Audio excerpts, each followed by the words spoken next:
बोलूं? हिंदी है। चलिए, देखिए, पहलगाम के अंदर जो घटना हुई बहुत ही निंदनीय है। इसको शब्दों में बयान नहीं किया जा सकता है।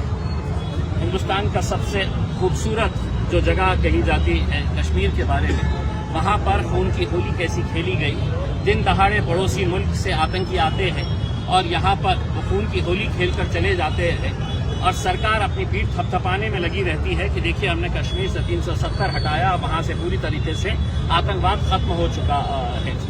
हम हुकूमत को ये कहना चाहते हैं, जब इसी तरह उरी के अंदर घटना हुई थी, अगर सरकार उसको संजीदगी से लेती और मुंह तोड़ जवाब देती तो शायद इसके बाद कोई घटना नहीं होती।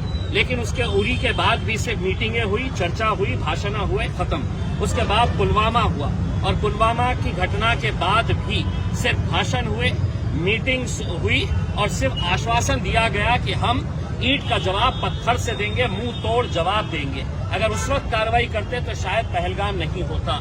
लेकिन अब पहलगाम हुआ है तो हम उम्मीद कर रहे थे कि ये घटना के 24 घंटे के अंदर 56 इंच का सीना दिखाकर नरेंद्र मोदी साहब कड़ी से कड़ी कार्रवाई करें, पड़ोसी मुल्क को और दुनिया को ये बताए कि अगर हमारे मुल्क में अगर कोई गलत कोई हरकत करता है, अगर हमारे मुल्क में कोई आतंकी कार्रवाई करता है तो उसका हश्र क्या होता है, ये दुनिया को और भारत का एक एक नागरिक इसको देखना चाहता है। लेकिन दुर्भाग्यवश अभी भी सिर्फ चर्चाएं हो रही है, मीटिंग हो रही है और ये बताया जा रहा है कि हम जड़ से खत्म कर देंगे। हम उनसे पूछना चाहते हैं कब खत्म करेंगे?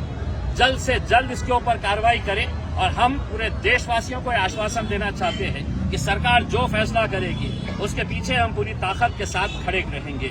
और पड़ोसी मुल्क को ये बताना चाहते हैं पाकिस्तान को कि तुम कितनी भी कोशिशें कर ले, जितनी साजिशें कर ले, जितनी आतंकी कार्रवाई कर ले, तुम चाहते हैं कि इस मुल्क के अंदर जाति और धर्म के नाम के ऊपर लोग बढ़ जाए तो तुम मजबूत हो जाएंगे। तुम्हारी ये कार्रवाई से भारत और मजबूत हुआ है, हम और ताकतवर हुए हैं और यकीनन आने वाले दिनों के अंदर कड़ा जवाब आपको दिया जाएगा। देखिए, अगर दिन दहाड़े कोई आतंकी आता है, कश्मीर में बहुत सारे लोग हम लोग गए हैं, चप्पे चप्पे के ऊपर फौज खड़ी रहती है, चप्पे चप्पे के ऊपर आर्मी के जवान खड़े रहते हैं, टैंक्स खड़े रहते हैं। ये दावा किया जाता है कि यहाँ पर कोई भी हिम्मत नहीं कर सकेगा हुकूमत की पॉलिसी के खिलाफ जाने का। कोई भी आतंकी कार्रवाई के बारे में तो हमने नरेंद्र मोदी साहब और अमित शाह साहब के भाषण सुने थे अपनी पीठ थपथपाते हुए कि अब 370 हट गया है, अब देखिएगा कि कश्मीर में किस तरीके का अमन रहेगा करके। लेकिन शायद उस पीठ थपथपाने के चक्कर में, अपनी वाहवाही करने के चक्कर में वो ये देखना भूल गए कि पड़ोसी मुल्क आतंकी कार्रवाई कर रहा है और बेकसूर कितने सारे ऐसे लोगों की जान चली गई जो कश्मीर को देखने के लिए गए थे। हम उनके परिवारों के साथ अपनी हमदर्दी, अपना सांत्वना हम जताते हैं और उम्मीद करते हैं कि उनको इंसाफ जल्द से जल्द ये हुकूमत दिलवाएगी। इस दहशतगर्दाना हमले के लिए आतिशी के जिम्मेदार कौन है? हजारों के साथ आने क्या इस्तीफा देना चाहिए? देखिए, इतनी बड़ी कार्रवाई होने के बाद हम तो ये उम्मीद कर रहे थे कि अमित शाह साहब ने फौरन अपना इस्तीफा देना कि मेरी गलती की वजह से ये बेकसूर लोगों की जान गई है करके।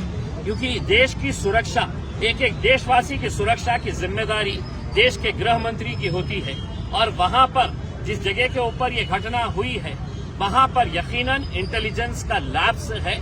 इसके ऊपर इंक्वायरी बैठनी चाहिए। वहां पर फौज क्यों नहीं थी? बहुत सारे जो लोग बच के निकले हैं उनका कहना है कि वहां पर कोई सुविधा नहीं थी, कोई आर्मी का जवान वहां पर नजर नहीं आ रहा था। तो जो भी तथ्य है, जो भी सच है, वो लोगों के सामने लाना चाहिए। और अमित शाह साहब से हम गुजारिश करते हैं कि आप अगर ये देश को नहीं संभाल सकते हैं तो अपना इस्तीफा दीजिएगा।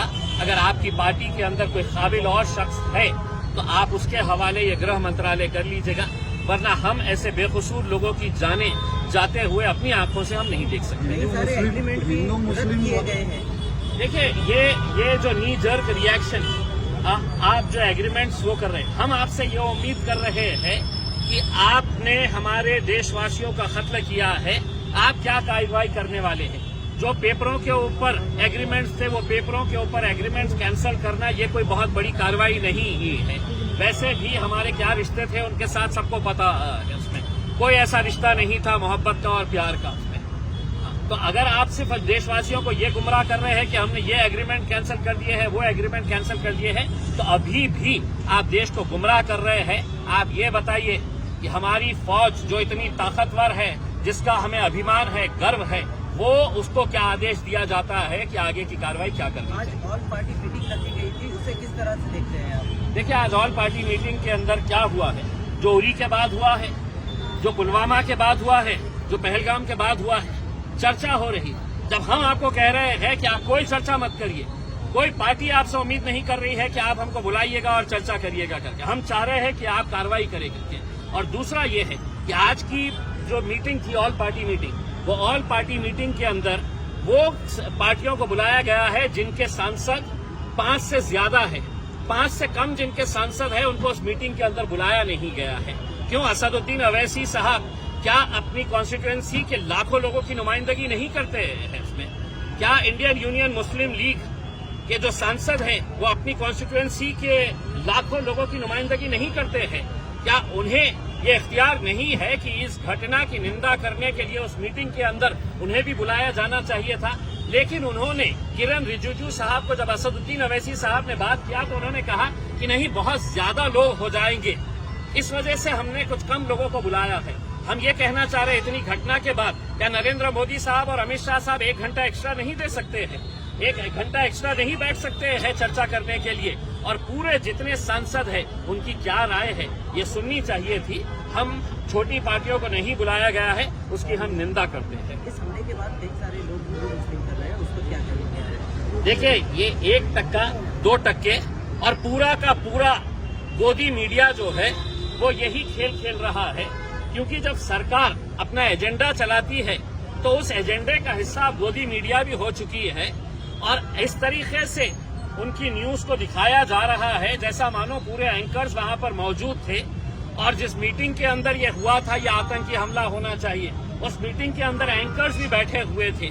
जिस तरीके से वो इसको पूरी तरीके से पेश कर रहे हैं, कितना भी ये नफरत फैलाने की कोशिश करे मीडिया वाले, एक बात समझ लें कि कश्मीर से जो आवाज आई है, हिंदू मुस्लिम भाई भाई है, वो आवाज जो है और ज्यादा तेज बुलंद हो। कश्मीर से आवाज आई, हिंदू मुस्लिम